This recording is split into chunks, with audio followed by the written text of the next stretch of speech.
Hi guys, this is the ViperStealth, and in this video I'm going to talk to you about the Hardwired gear set, what you need to do to earn it, what I think about it, and a little bit more. So let's get started. Firstly, what is the Hardwired gear set? So the Hardwired gear set is a special gear set that you get for it's a skill-based loadout, and you've got to complete loads of missions to get it. I'm going to talk you through all of the benefits and abilities in a second, but how do you get it? And you can't just collect it randomly. So if you go to projects, you'll notice that there's a hardwired prototype project, and it's saying that you need to collect all of these little hardwired materials, and they give you a list of missions to find them from. And you've got M, C, B, G, H, K, and you've also got to donate hardwired tech. So hardwired tech can be found by completing Black Tusk patrols and stuff like that. You'll find a little green tech drop after you kill Black Tusk patrols, and all the M, C, B, G, H, and K are missions that are directly related to above. So for example, M would be Grand Washington Hotel, C would be Jefferson Trade Center, B would be Federal Emergency Bunker, and so on. So if you're missing a particular hardwired gear set, go and grind and replay these missions above.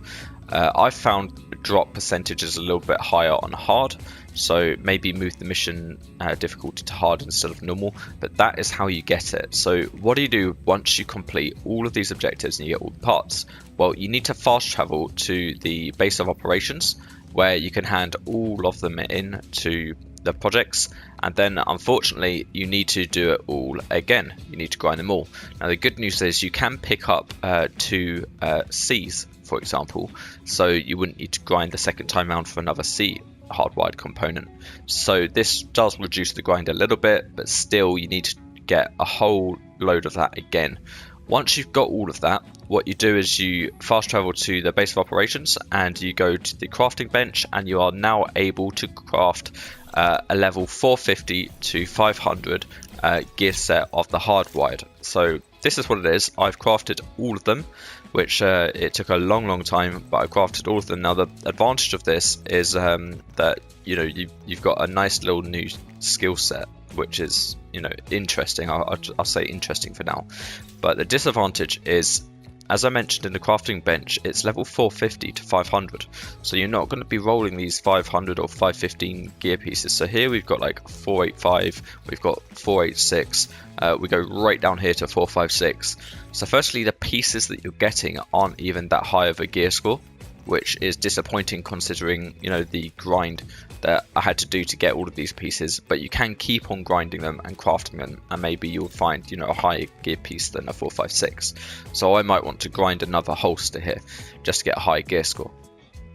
Even though gear score isn't everything, I've said that in some of my build videos, so gear score isn't everything, but maybe the skills of the loadout are worth it. So for example, if we look over to the left where it says armor, health, and skill power, I think all of those are actually quite low.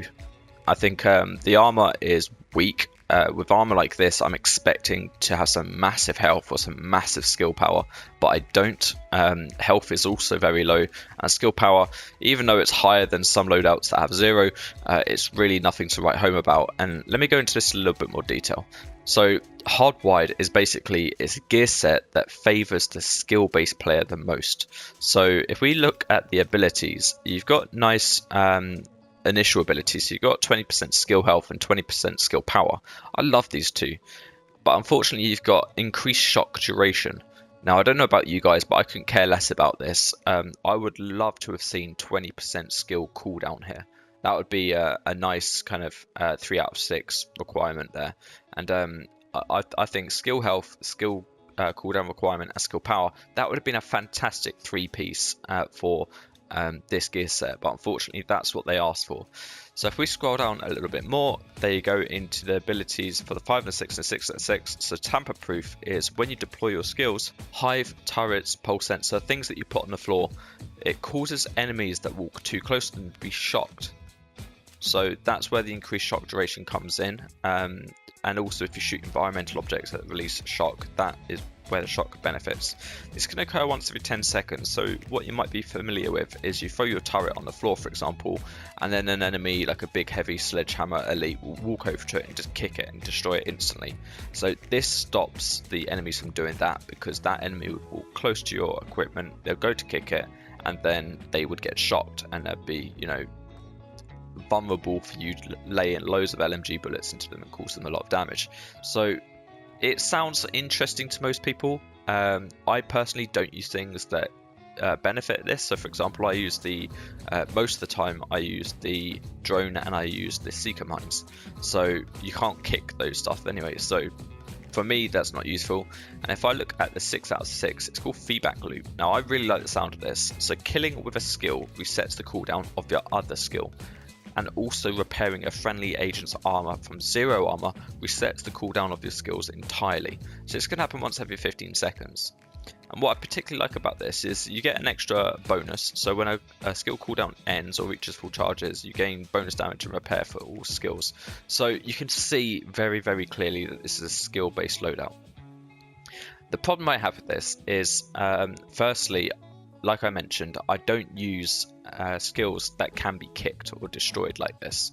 So I'm never going to benefit from tamper-proof unless I change the skills that I use, but I'm not fussed enough to change it. I don't want to use a turret, pulse or hive. So that for me is a bit of a waste. So therefore increased shock duration is also a bit of a waste. I like the skill health and the skill power. That sounds good.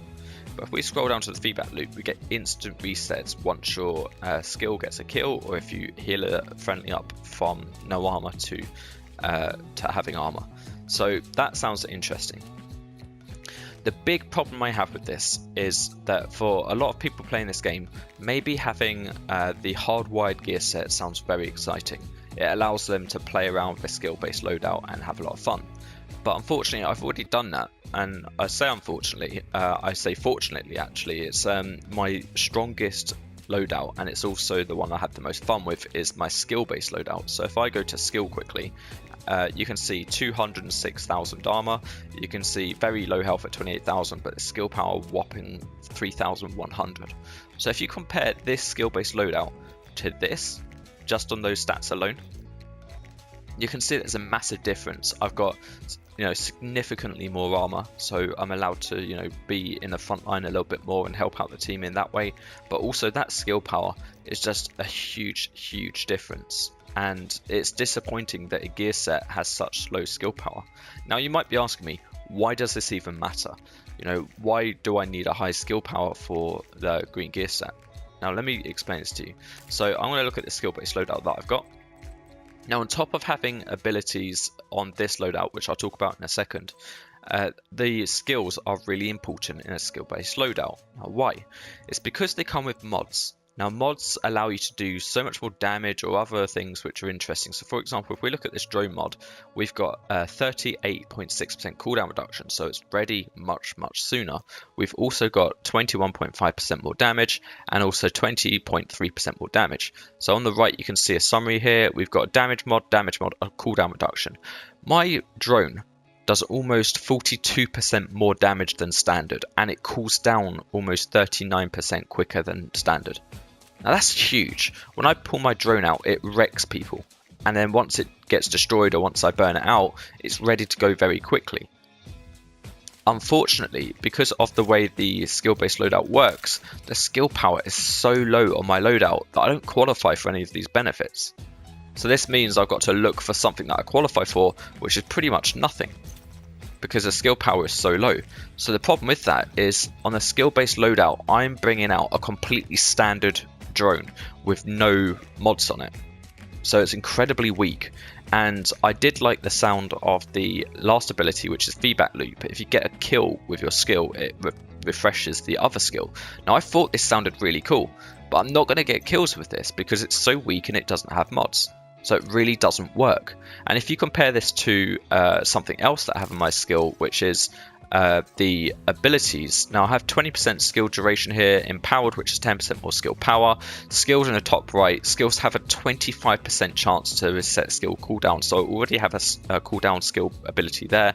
And if I scroll down here, you see even more. Terminate and calculator. Terminate being depleting an enemy's armor grants 35% skill damage for 15 seconds, so that does massively more damage. And also calculator, kills from cover reduce skill cooldowns by 20%. That's not a variable, that's a guaranteed every time I get a kill from cover.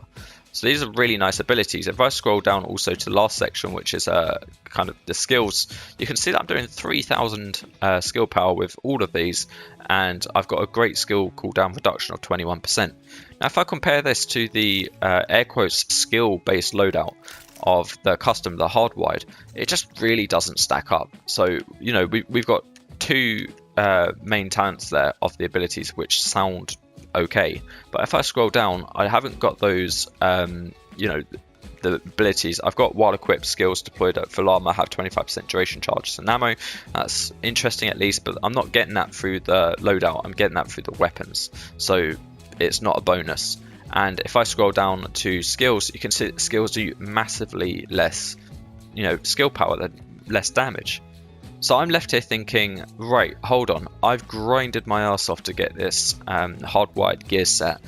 It sounds cool because I love using skills, but it really is nothing compared to the loadout that I've made myself. So this high-end loadout is, I believe, much more superior to the hardwired. I've used hardwired, it's okay, but I just don't do near at all as much damage as I do on my skill-based loadout, and I also die significantly quicker.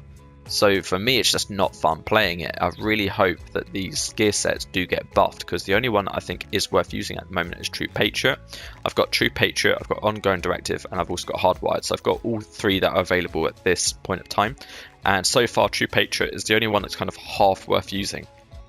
With my sniper loadout, I do 1 million damage per shot. Check out my video tutorial on how to create that. With my skill-based loadout, I absolutely wreck people with my skills. With my Dark Zone loadout, I've got so much armor and I just blend through them with my SMGs.